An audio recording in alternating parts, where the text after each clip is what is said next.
kalau kita hidup dipimpin oleh Roh Kudus, maka artinya kita punya roh. Dan bagaimana kita memahami roh manusia. Kita sebagai orang Kristen atau sebagai orang beragama, kita memahami bahwa manusia bukan hanya dari tubuh jasmani saja. Ya, manusia tidak hidup hanya dari roti saja. Dalam ayat 1 Tesalonika ini berkat ucapan Paulus dikatakan, semoga Allah damai sejahtera menguduskan kamu seluruhnya dan semoga roh, jiwa dan tubuhmu terpelihara sempurna tanpa cacat pada kedatangan Tuhan kita Yesus Kristus. Di sini filsafat Paulinik ya atau tradisi kekristenan memahami manusia bukan hanya materi, bukan juga dualisme, ada dualisme juga dalam filsafat yang mengatakan antara yang lahir dan yang batin. Tetapi bahkan dikatakan ada tubuh, jiwa, dan roh. Dan ketiganya semoga terpelihara dengan sempurna tanpa cacat sampai kedatangan Tuhan Yesus. Nah di sini tubuh, jiwa, dan roh. Makanya saudara-saudara dalam surat Roma pasal 12 ayat 2 dikatakan berubahlah oleh pembaruan budimu. Metanoia, perubahan pikiran. Jadi kata bertobat bahasa Yunaninya metanoia artinya berubah, transform pikiran. Let your mind be transformed. Pembaruan budimu.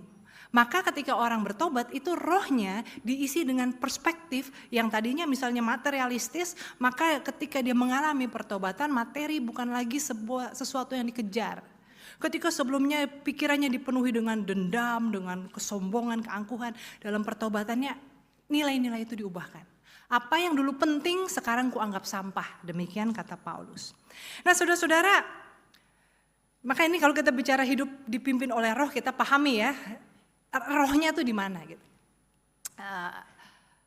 Nah, kalau kita bicara soal tubuh, maka kebutuhan tubuh itu adalah keamanan, kesehatan, dan kenikmatan. Kita merasa aman, nggak terancam, ya ini nggak yakin nggak bakal bocor, nggak akan ada tsunami dan sebagainya, nggak ada teroris, makanya kita dengan tenang duduk di sini. Lalu juga kesehatan, ya itu menjadi penting, makanan dan sebagainya, dan juga kenikmatan. Lalu kemudian kebutuhan jiwa adalah perasaan sukacita.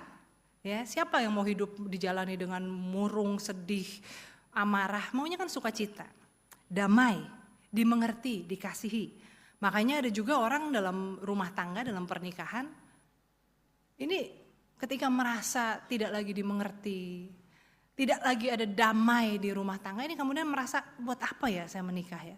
Nah saudara-saudara, yang menarik adalah kemudian banyak sekali upaya manusia, entah itu dalam arti usaha pribadi kita, atau bahkan yang dijual, yang dikomersialisasi adalah bicara soal kebutuhan tubuh dan jiwa. Kebutuhan tubuh untuk hidup sehat, lihatlah gym, fitness center di mana-mana, makanan sehat, catering sehat, atau makanan enak, bicara soal kenikmatan, bicara juga soal industri seksual ya, industri pornografi dan sebagainya, itu kan untuk bicara soal kenikmatan tubuh. Dan itu luar biasa. Rumah-rumah mewah, hotel-hotel bintang sekarang bukan cuma 5, bintangnya sampai 7, all you can eat dan sebagainya. Ini bicara soal apa yang menjadi kebutuhan tubuh. Kebutuhan jiwa juga ini kemudian yang menjadi dicari. Tapi bagaimana dengan kebutuhan roh?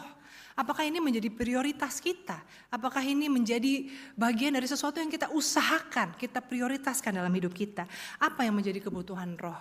Kebenaran dan keadilan. Jadi kalau tubuh tadi butuhnya adalah aman, sehat, nikmat, ya, terpuaskan kebutuhan jasmani. Jiwa tadi damai, tenang, sukacita. Kebutuhan roh adalah kebenaran dan keadilan. Maka mestinya kalau kita hidup dipimpin oleh roh, sekalipun rumah kita mewah, duit kita banyak, makanan enak, mungkin juga orang-orang di sekitar kita semuanya baik sama kita. Tetapi kalau misalnya katakanlah semuanya itu kita dapat dari hasil menipu orang, hasil kita membodohi orang, hasil kita jualan barang yang merusak alam, ya membuat hutan longsor dan sebagainya, mestinya kita nggak bisa tidur tenang, nggak bisa makan enak. Perasaan kita mestinya gelisah, karena ada kebutuhan untuk hidup dalam kebenaran dan keadilan. Nah saudara-saudara, ketika kita hidup dipimpin oleh roh, maka ini tadi ya, ketika ia datang ia akan menginsafkan dunia akan dosa, kebenaran dan penghakiman. Dia akan memimpin kita dalam seluruh kebenaran. Kembali lagi pertanyaannya, sudahkah saudara insaf akan dosa-dosa kita?